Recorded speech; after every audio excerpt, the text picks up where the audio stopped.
رحمۃ اللہ سوال ہے، چشتی سلسلے کا ہے، وہ کہتا ہے دنیاوی تعلیم چھوڑ دو۔ اس کا کہنا غلط ہے بھائی، دنیاوی تعلیم چھوڑ دو، اسلام نے دنیاوی تعلیم سے ہمیں منع نہیں کیا ہے، بلکہ نبی علیہ الصلوۃ والسلام نے تو بعض قیدیوں کو جن کے پاس فدیہ دینے کے لیے پیسہ نہیں تھا نا، تو انہیں کہا کہ آپ اس فدیے کے اندر اتنے اتنے لوگوں کو لکھنا پڑھنا سکھا دیں۔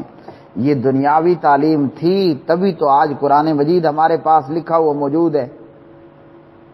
ہاں جی، یہ دنیاوی تعلیم ہی تو تھی کہ آج قرآن مجید لکھا لکھایا ہمارے پاس موجود ہے، اور یہ دنیاوی تعلیم ہی ہے کہ آج ہم اتنا کام کر رہے ہیں۔ اگر میرے پاس دنیاوی تعلیم نہ ہوتی اور مجھے کتاب پر سے لکھنا پڑھنا نہ آتا، نہ لکھنا آتا نہ پڑھنا آتا، تو میں کیسے بول پاتا؟ دماغ تو اتنا ہو نہیں کہ بندہ اتنا سارا ڈیٹا دماغ میں سن کر کے محفوظ کر لے۔ یہ سینکڑوں کتابیں ہیں کہ جنہیں ہم زبان سے پڑھ کے لوگوں کو بتا رہے ہیں۔ یہ دنیاوی تعلیم ہی تو ہے کہ اگر یہ دنیاوی تعلیم اور یہ جدید ڈیجیٹل نظام نہ ہوتا تو میں تو ایک دن میں ایک گروپ کے سوال بھی پورے نہ کر سکتا، ایک گروپ کے سوالوں کے لیے ایک ہفتہ لگتا، اور یہاں 23 گروپوں کے سوالات کے جوابات صبح سے دوپہر تک مکمل ہو جاتے ہیں۔ اور اگر یہ ڈیجیٹل جدید غیر جدید دنیاوی تعلیم نہ ہوتی نا تو کچھ بھی نہیں ہوتا۔ تو اس لیے میرے پیارے بھائی، اسلام دنیاوی تعلیم سے ABC 1 2 3 سے منع نہیں کرتا ہے۔ ہاں، اسلام یہ کہتا ہے کہ اللہ کے قرآن کو، محمد الرسول اللہ صلی اللہ علیہ وسلم کی سیرت کو مت چھوڑو۔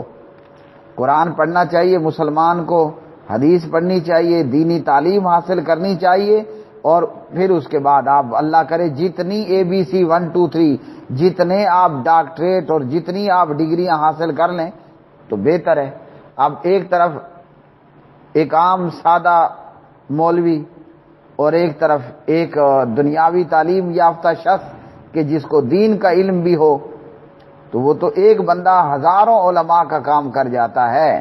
تو اس لیے چشتی سلسلے یا چشتی صاحب کی یہ بات درست نہیں ہے۔